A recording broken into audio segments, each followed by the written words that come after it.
I'm really trying to create an effect, a visual effect on the viewer who enters the gallery space,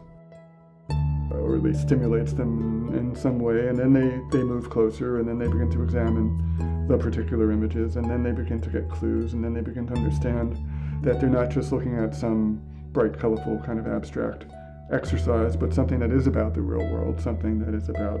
a real material, part of material culture,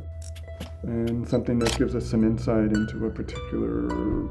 society. So for me, that's the best of both worlds. This piece,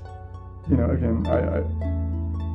came about because I was involved with and interested in Amish culture, which took me to the mud sails, which took me to discover that the insides of these carriages have these wild and colored interiors. The piece for me is not just about the Amish. It's about exteriority and interiority.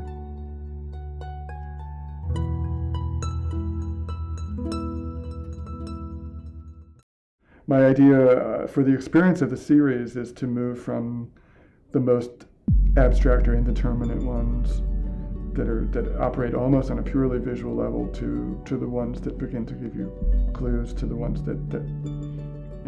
give you some chunk of access to the context that these carriages have been photographed in. One thing that I moved into starting around the early 1980s is putting images next to each other,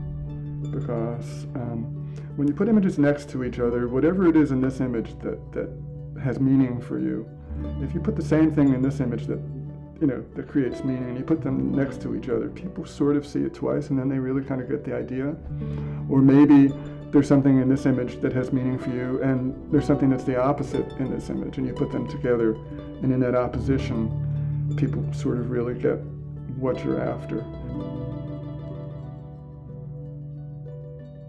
I had a very superficial idea of who the Amish were and why they do what they do. They had these kind of ideas that technology is evil, that their Christian faith told them, they had to avoid things like cars and electricity and so forth. But due to my wife's teaching in Lancaster County and going there a lot and beginning to see things and talk to people, seeing some very excellent movies about Amish people and culture, I've understood that was a complete oversimplification. To some extent, I think looking at what people make, and use might tell you more about them in a way than how they look and what they say.